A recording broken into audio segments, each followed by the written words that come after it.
back on 88.7 KWDM The Point for another fourth quarter Friday. I'm Ian Nelson alongside Johnny Reynolds and Cole Slenderman. This is the first time we're on this week, and we have a lot to talk about, and it's in March, first show in March, so we got a lot of hoops to discuss. We're going to start it with some high school hoops. We're in the state tournament. Casey Center is alive and booming right now with some high school hoops. Johnny, start us off.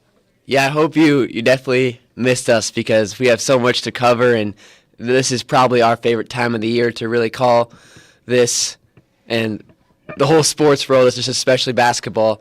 But yeah, looking back at last Friday, there was the Valley boys team headed out to Ankeny in their sub-state semifinal. They did end the season there. Just things weren't clicking right. You know, they got past that Iowa City West game, but Rio was too much to handle for the Valley Tigers. They didn't even score a field goal in the first quarter, so that kind of summed up that game. But it was a very strong. You really have to be happy with that win against City West. You're able to get that win, prove a lot of people wrong, but getting two in a row would have been really hard. Yeah, that Ankeny game, that really does leave a sour taste in your mouth because this team really had been competing with superior teams than them. And in this game, Ankeny was just able to just get out very quickly, and it felt like Valley was turning the ball over every single possession.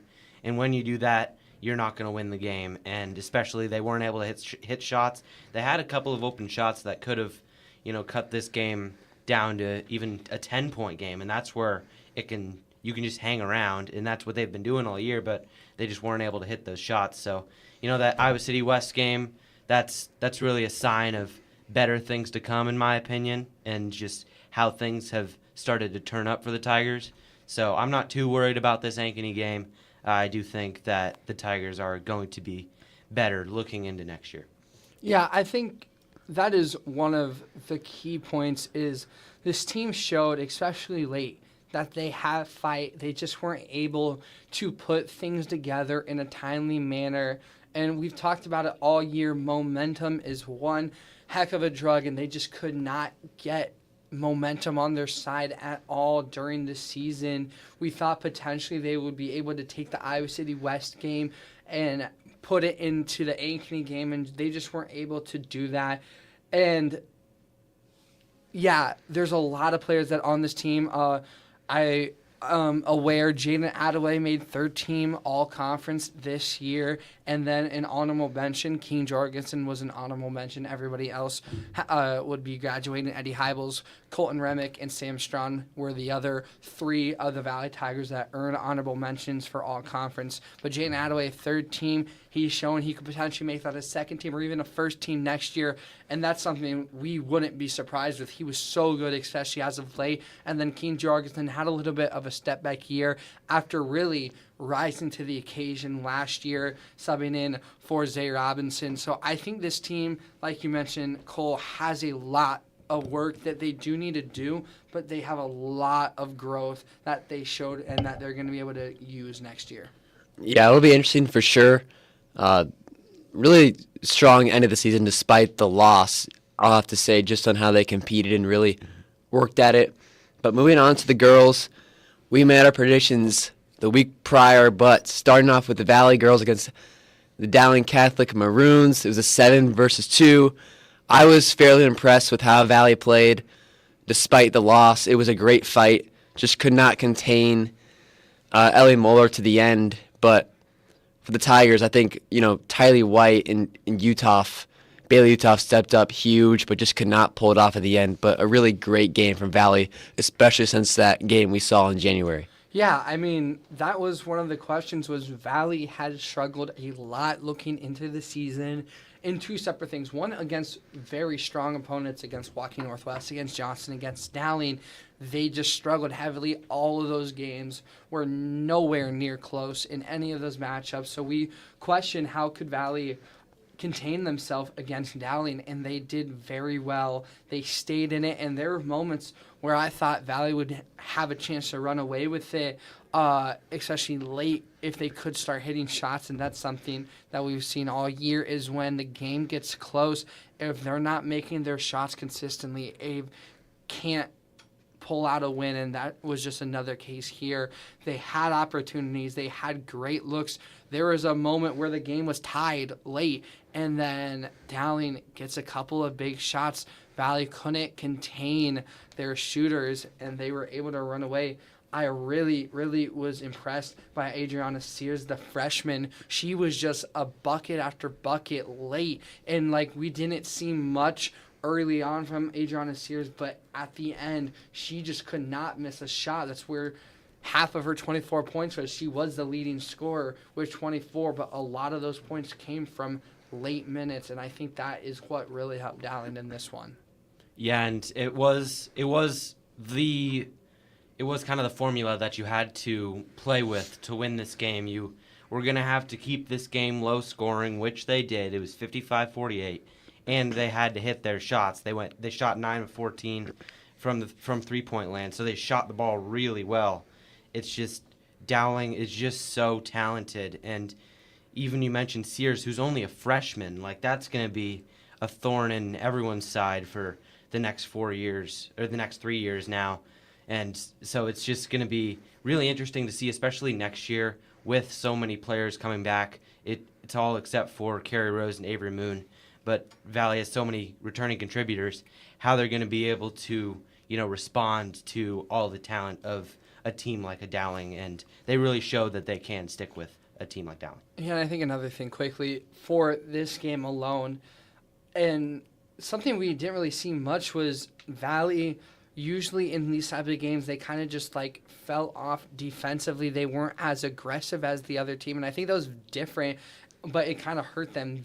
Valley was the more aggressive team, I would say. They were playing with more ferocity, and I think you can see that out of a 7 seed, which they were. They're fighting for their place. They're fighting for respect out of all these other teams, and they did that very well. Just that ferocity and that aggression kind of got the better end of them, and they got into foul trouble a lot quicker than they usually do, and they also had more fouls in the later quarters. They got into heavy foul trouble in that fourth quarter just as a team, pushing Dowling into the bonus early, and that put them to the line, and that is where Dowling kind of got a lot of their points from, in what kind of separated the gap, extended the gap, I should say, was those free throws. Adriana Sears, 7 for 10 attempts. That is the total amount that Valley had as a team, and so for one player for Dowling to have just as many attempts as Valley did as a team, you can't really have that. They had 18 as a team.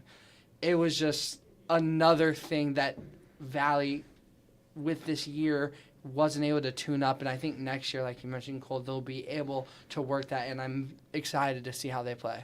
Yeah, with the Tigers on the 3-point percentage, I think they shot very well, probably one of the best I've seen them. They were very focused, locked in, were able to find that shot.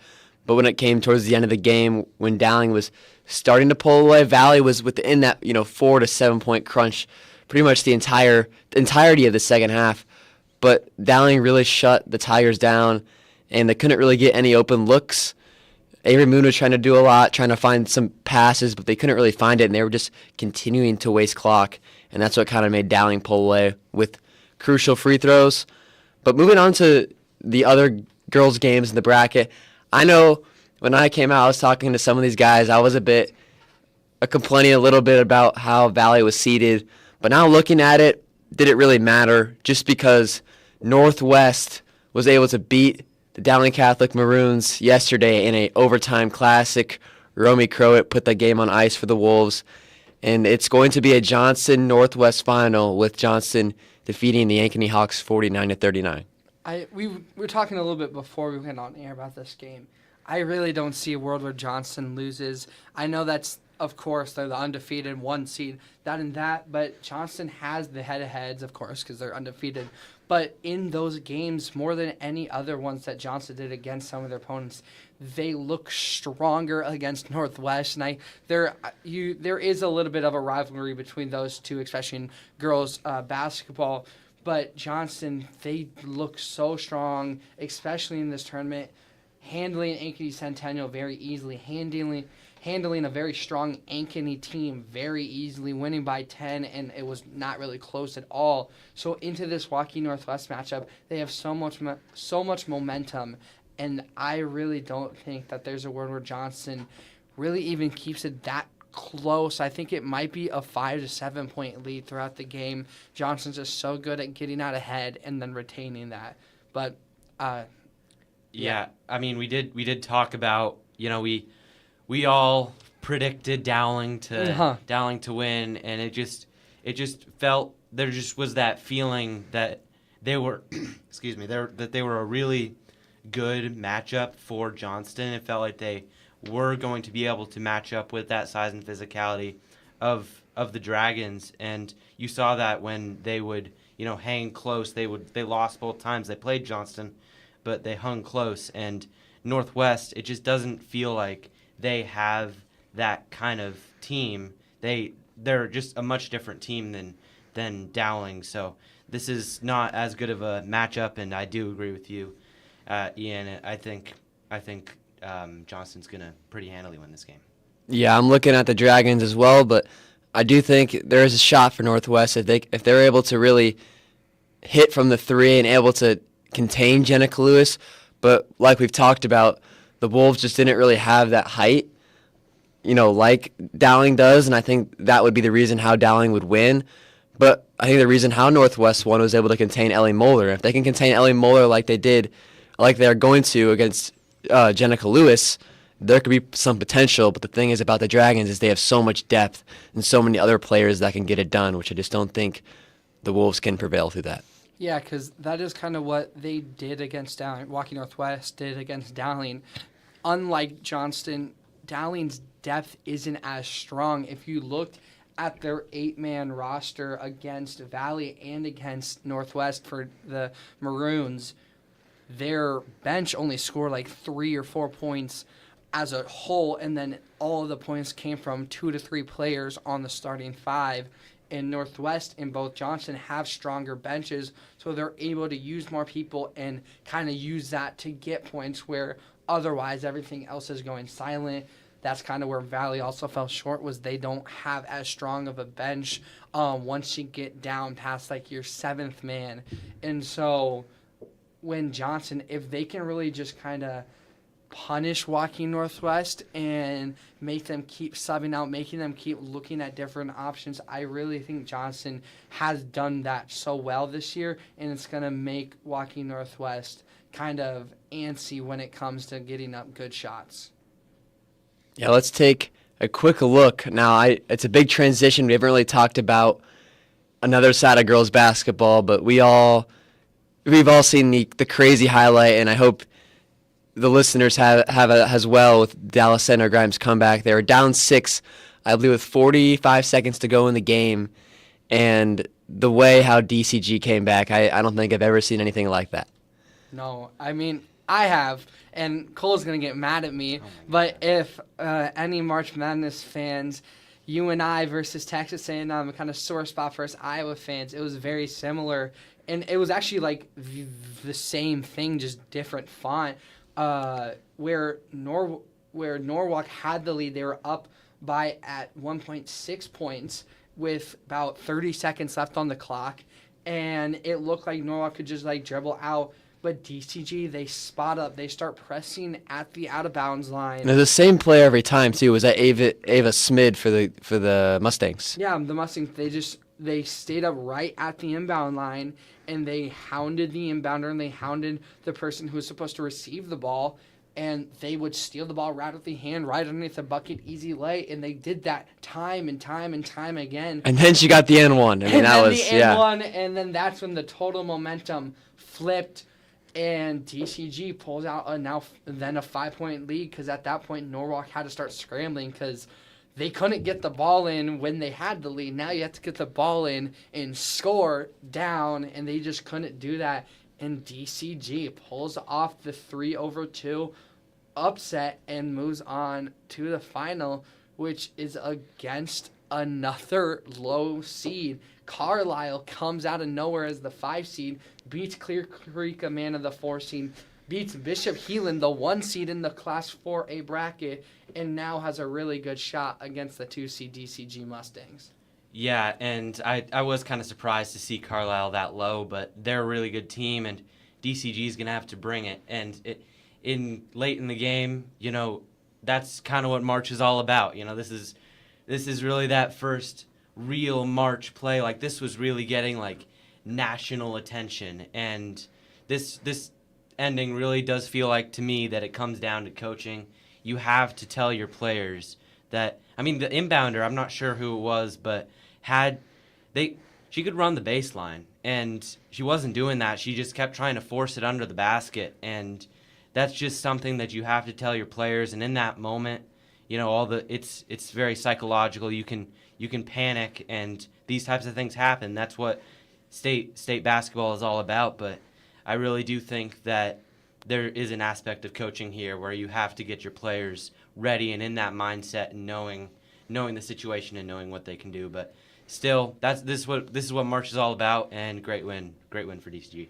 Yeah, I'm super excited, obviously, for tonight to see that Northwest versus Johnson game. That one will be at 6 o'clock on PBIS, or PBS, I should say, if that's the proper pronunciation. But it is on live local television. And then tomorrow will be DCG versus Carlisle. Both great games that you can watch on local TV. Just super exciting for this week. Excited for this weekend, and then obviously next weekend, despite the Valley Tigers not really getting anywhere close to punching their ticket, but more state coming up. And I think real quick, we've talked about it for the girls. Let's get our quick rundown of our predictions. The rankings are kind of everywhere on the seedings wise. Johnson's up to a 6 seed, Urbandale's down to an 8 seed, and Prairie's a 7 seed. So that was kind of something we've questioned, but that's how the seedings kind of panned out. So let's get those brackets opened up live. Predictions right now on the show. Yeah, I'll start out with that 1v8. Give me Cedar Falls to move past Urbandale. I'll take Dowling versus Dubuque Senior. That one's tough, but I think with the CIML just strength, give me Dowling. Waukee over Prairie. I'm going to get called a CIML bias, or I think we might all. But give me Waukee in that one. Waukee's really good. They are very good. And then Waukee Northwest over Johnston. Give me the Wolves to move past Johnston. Unlike the girls, I think it's going to be the guys' side. Waukee Northwest is just a stronger team to get that win. Do I want to just full prediction let's or do let it. you go? Yeah, I'm going to go Cedar Falls for the one. I've loved Urbandale this year, but Cedar Falls is too strong for them. And then Waukee versus Prairie. I've seen a little bit of Waukee struggle. I think Prairie will bring a lot of intensity into it. Don't be surprised if it's a close game, but give me the Warriors. And then for the 3 and 6 seed game, Johnson, they're really glad they're here, and a 6 seed is honestly probably not the best ranking for them, but kind of just how they fell. They beat a good Roosevelt team, but still give me the Northwest Wolves. They're too much to handle. And then lastly, Dowling Catholic Maroons against Dubuque Senior. Dowling's been a really strong team all year, but I'm going to flip the switch. And I know I've been CIML biased, but give me Dubuque Senior. They've been in this situation last year, and I think they can go for it and get a huge win, and it'll be a very tight game. Give me the Rams. Yeah, I'm not with you on this one, Johnny. I'm with Ian. I think Dowling is they're really good, and it pains me to say it because obviously we're at Valley and we aren't big fans of Dowling, but it's shown how great of a team they are. And Cedar Falls over Urbandale, that's kind of a no-brainer for me. Cedar Falls has been the best team in the state, with really no doubt in my mind. I think they're probably going to be the team that ends up winning it all. And Waukee Northwest, I think they'll pretty fairly easily roll in their first round matchups. Yeah, Ian, you want to go through the semifinals, yours real quick, and then Yeah, my we semifinals, I have Cedar Falls versus Dowling. Oof. Good game here. That one, if it turns out that one, it is such a good game. The Maroons had such a great team. They're just like the girls' side. They're so tall, and they know how to shoot the ball well. Cedar Falls, they're athletic, they're speedy, and they have everything that they need to be a high quality team. 22-0. I think they're gonna fall to 23-1. I think Dowling moves on. Wow. They get the Wow. huge upset. They have, I don't know if it means anything, but they have the home field advantage. They're in their own neck of the woods in Des Moines. Give me the Maroons, and then Waukee Northwest.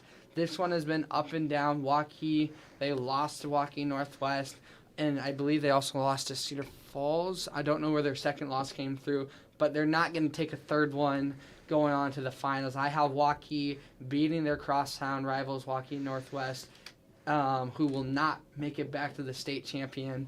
And so Dowling versus Waukee. It didn't work out for me for the girls' side, but I hope it works out for me on this side. Give me the Maroons to move Wow. to win the state championship. What a run. Yeah. I don't know about that one, Ian, but Y'all can have your pick. Yeah, Give me Dowling over Waukee in the state ship. Yeah, I mean, I can definitely see where you're going, Ian. The boys' side is always a bit more crazier than the girls' side. You know, Valley's never been a 1 seed going into the tournament. Last year they were a 3 seed. They won it all. I think the first year they were a 4 seed and a 4 seed again. So seeding really Were doesn't. they a 5 seed one year? I think they might have been a 5 I thought they were a seed. 5 seed the first year that they started. But yeah, they've never been a 1 seed or 2 seed, I believe. Maybe the highest as a 3. But yeah, the seeding can be all over the place. But I'm going to go through my predictions. So starting off, you know, I had Cedar Falls beat Urbandale like we all did. But I didn't have Dowling moving on past the quarterfinal game. So this is kind of a way different bracket than Ian's. But Cedar Falls versus Dubuque Senior, Mississippi Valley Conference game. You don't see these very often. But give me Cedar Falls. They've beaten Senior before. It'll be a tough game, but I think the Tigers will move on in that. And then going on to a semifinal, the Warriors versus the Wolves. A great game. Always tons of energy, but I think Northwest is just too much for the Warriors to handle, and I want the Wolves moving on to the championship. And it's going to be a 1 versus 3 like the girls. Cedar Falls versus the Wolves. Cedar Falls hasn't really gotten to that big game. They're finally here. Can they do it? I don't think so. Give me the Waukee Northwest Wolves as your Class 4A 2026 state champion. Well, I think it is nice that this time we're not gonna be all the same like we were with the girls, because obviously that didn't work out too well with us picking Dowling and then them losing in the semifinals, not even making it to the finals. So I think that is probably a good thing, and I do agree with you all the way up until these finals. I do have Cedar Falls over Dowling, and then Waukee Northwest over Waukee, and then in the championship I have Cedar Falls going all the way. I know they're the 1 seed. It's not that fun to go with the 1 seed, but they've just been so great, and just a team like that, they've just been dominant. They've been averaging 70 points a game, which you don't see a whole lot in high school basketball, and then holding their opponents to 44. I don't care how your schedule is. If you are in this top division in Iowa, you are going to be a really good team averaging points like that. So I think Cedar Falls is just such a great team, and it is always challenging to go against a CIML team that is always challenged in the regular season, but I think Cedar Falls is going to be the one that gets it done. Well, so we have on my side of the Dowling Catholic Maroons winning the ship. Johnny has the Waukee Northwest Wolves to make it back after falling last year and finally get that coveted Class 5A championship. Class 4A, I should say. Class 4A state championship trophy. And then Cedar Falls on the side of Cole. He's going with them, the Tigers, Cedar Falls Tigers. So a lot of big hoops games tonight is the Class 4A Carlisle versus DCG in the Class 4A for girls, and then Class 5A Waukee Northwest trying to upset the undefeated Johnston Dragons, and the guys will have all of the first round matchup results by probably next Wednesday, Friday. They start on Monday. So a lot now. Moving on to some college basketball hoops. It's March, baby. Oh yeah, we have so much to cover, and we didn't have our show on Monday just because of the girls' game, but we're here now, and we have so much tournament basketball now underway, especially the Missouri Valley Conference. Right now, you can watch it live. The Drake Bulldogs are playing Belmont. Keeping it close. Yeah. 26-28. 8:02 left in the first half. Drake has looked strong. Belmont. This is a On upset alert.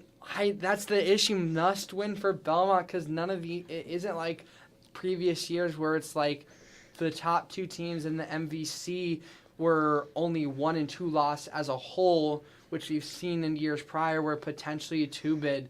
No, this year it's strictly 1 bid, and Belmont as the 1 seed, the projected team from the MVC to move on. They're on upset alert. If they lose, Wow. who knows who's going to be in for that MVC. I mean, Drake always seems to flip the switch during March, even though they're consecutive losses. They beat the Salukis last night, and now they're hanging on very well against a good Belmont team, and we'll see what happens. Yeah, and that's what they've done against Belmont. If you remember, they had that big lead against Belmont, and then obviously they that ended up falling apart. But they've shown that they can compete with this Belmont team, and they're doing it again. And to a lot of people, this might be surprising. I think Belmont's one of those teams outside of Miami, Ohio, and St. Louis that people are seeing as that mid-major that could really make a run. And I think if Belmont makes it to the tournament, that they could make a run. It all depends on matchups, obviously, but Drake, this is just what they do. They show up in March every time. It doesn't matter how their season has gone. They always show up in March and always put up a fight. Yeah, and on the other side of things, you have a UNI Panthers team who's, they were kind of in the same bubble, the Bulldogs and Panthers at one point, but with the amount of games the Bulldogs were losing, Panthers able to get some really nice wins. But they played tonight against a good Illinois State team, and this one will be close. I mean, UNI had to play last night against Evansville. We're able to get that one in, but that game will be at 6:30. I think it'll be a battle, and the Panthers definitely have a good shot. Yeah, and you mentioned that game against Evansville. Evansville is not very good, but the only thing that really matters is just survive and advance. It doesn't matter if it's pretty, if it's a blowout, or if it's close. Just survive and advance. And now they have a great showdown against Illinois State. This game is Northern Iowa's actually favored by 1.5, and this is really going to be one of the best games of this entire tournament, and it happened in the quarterfinal. So this game really is a coin flip to me. Yeah, keeping a look around the state of Iowa, the Hawkeyes had a big tournament indicator matchup against the Iowa Hawk against the Michigan Wolverines last night. It was at Carver Hawkeye, the number 3 Michigan Wolverines walking in, hoping that they could get a nice easy win, and Ben McCollum and his crew had other plans, keeping it close, tied 30-30 going into halftime, and coming out, Iowa looked like they could win it. A late surge at the end gets stopped up a little too short, and Michigan able to pull away, winning it 71-68.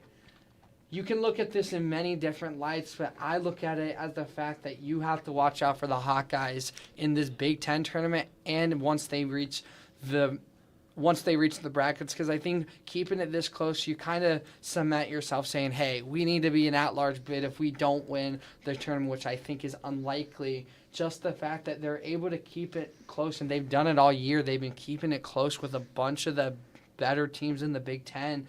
And so once you get into the March Madness bracket, that is where they start to click, and we've seen it in years past. Iowa comes out of nowhere and starts to win big games. And we'll look to see this weekend when they play Nebraska what they do into the Big Ten tournament. But Bennett starts with 21 points, Menyao with 8 rebounds. This team is looking strong. Yeah, and it did seem like they at least had to keep this one close, because after that Penn State game, it did seem like there was a chance. It was a very, very, very slim chance, but there was still a chance out there that Iowa could have a chance of missing the tournament. And now that really all those chances are gone. It doesn't really matter that they lost this game. It just matters that they kept it close, and they got Michigan at a really good time. Michigan's already going to be a 1 seed. They already know what they're going to be, and they didn't really have that much to play for. And Iowa got them at a really good time and was able to almost capitalize, and now this pretty much cements themselves into the tournament. Yeah, you got to take it as a positive for the Hawkeyes. Despite the loss, it obviously is hard to see for your players and the fans. You take just a heartbreaking loss against the Nittany Lions, not what you wanted at all. You're kind of expecting an easy win there, but obviously not, and you're going to have another tough game against the Huskers on Sunday. Not that this game definitely could matter for the Hawkeyes and obviously the Huskers in seeding-wise, but honestly just matters. Iowa wins a tournament game, you're in easily, and you're almost pushing, an 8 seed. Right now they're projected a 9 seed, but you kind of want, if you can win a tournament game, maybe win another tournament game, bump yourself up to a 7 seed is more ideal than being in this 8-9 stretch. I mean, I'd rather even be in a 10 seed situation rather than an 8-9. 100%, and I was kind of right in the middle of that 8-9 line, so it's going to be really tough to get off of that, to get out of that 8-9 game and having to play a 1 seed in the second round unless they go on a little run in the Big Ten tournament. I don't think they really have that much of a shot to drop down to a 10, but it still could happen if they lose to Nebraska big and then lose to a lesser team in that first game of the Big Ten tournament. So it's a really tough spot for the Hawkeyes, but I think if you asked pretty much any Iowa fan before the year that if they would take being an 8 or 9 seed in the tournament, they would take that any day of the week. So a really successful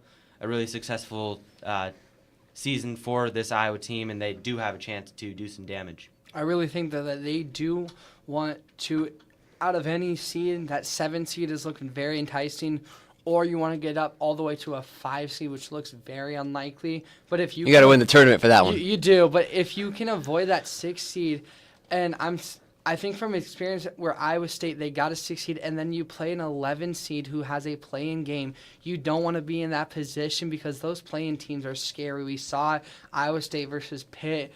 They lost to Pitt because Pitt had that extra game and just realized that they were a really strong team. So I think if you can stay in that 7 to 10 area, that is where you want to be. Don't look at me like that. Don't look at me like that, Cole. You're Cole, talking about that Pitt game. Never talk about that Pitt game. I ever know. Again. What about the Buckeyes game? Oh, yeah. That game wasn't nearly as bad because Pitt, what did Iowa State score? Did they score 41 points or something? It was nothing. They didn't score. It was horrible. But yeah, I think this Iowa ugh. team in that 7 to 10 range is a very good range. Speaking of the Iowa State Cyclones, is the last team in the state to talk about. Just win tomorrow. Yeah, that's they just got to win statement. tomorrow. They're on a little bit of a slow stretch. That's all you got to do. On Saturday, losing to Texas Tech at home, breaking their undefeated home streak going all the way from last season. And now you take another loss on the road at Arizona, a top 2 matchup where they just could not shoot the ball at all. Now you have one more game before Big 12 tournament play, and that is this weekend on Saturday, 1 o'clock game against Arizona State at home. You got to win that one. You got to win that one, or you might be looking at a 5 seed because right now they're at the 3 seed depending on where you're looking at.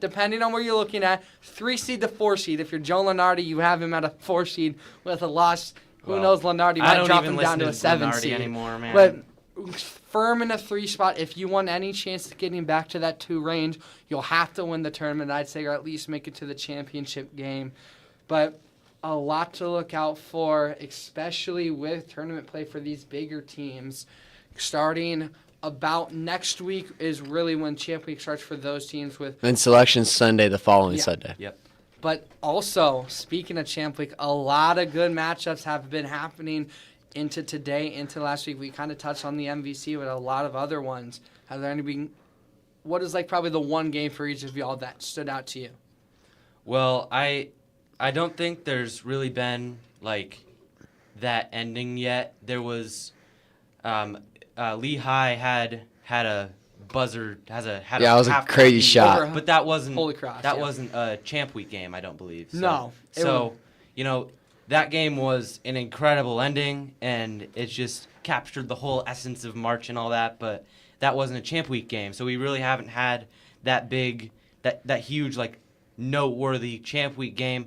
But this Drake game does have a chance to do that. They're currently up by 2, 37-35. So on Belmont, who's the favorite by quite a wide margin in Arch Madness. So they do have a chance to make some noise in this tournament. I think one of the games that stood out for me, I don't know if we're on the same page, the NEC Coastal Connecticut, Central Connecticut, the Blue Devils, they were the 2 seed. A lot of people had them potentially winning the NEC, and they fall, and not by a small margin. It was pretty big, the margin of loss for them, almost close to a 10-point loss for the Blue Devils, and that is just not something I expected out of that NEC. And now it looks to be LIU to potentially just run away with the NIC, get that automatic bid, and that was a very shock for all of these different mid-major teams. Yeah, and I remember Central Connecticut was the 1 seed in the NEC tournament last year, and they lost in the championship game. That was a great game. It was in the 40s. That game was 44-41 or something. It was beautiful basketball. But that's just kind of what all these tournaments are about. And these favorites falling, it obviously hurts when you're in that situation, knowing that your only chance of getting to the tournament is winning your conference tournament. But as just a neutral observer, this is just kind of what everyone lives for. Yeah, we're going to get obviously some good games going on right now, and we're going to get some championship games already leading up to Sunday, one of them being the MVC. We'll obviously see how UNI and Drake goes, but a quick live update. We have Gardner-Webb versus High Point. The Bulldogs able to get a huge win to move on into the conference tournament, but they're playing High Point right now, but it looks like Panthers, the favorite in the bracket, are going to go escape with this one, 73-54 with 2:43 to go. So High Point takes a cruising win, and then another live game going on right now is Central Arkansas versus Bellarmine. We watched that Bellarmine game, and it was very interesting. Bellarmine able to pull it off, but it does not look like they are going to get this one against the Bears of Central Arkansas. However, there's still 4:56 remaining in this game. And then another Bears team struggling, Belmont. The Grizzlies are falling right now, 39-35. They're trailing Drake, the Bulldogs. 4:04 left in the first half. A lot of big games this weekend for college. A lot of big games tonight for girls basketball. But we'll give you all that information, all the updates, all the results, and more. It's March right here on 88.7 KWDM The Point. Thank you for tuning in to Fourth Quarter Friday. We'll be back next week for Before the Buzzer on Monday. I'm Ian Nelson alongside Johnny Reynolds and Cole Sunderman. Thanks for tuning in, and keep rocking out with 88.7 KWDM The Point.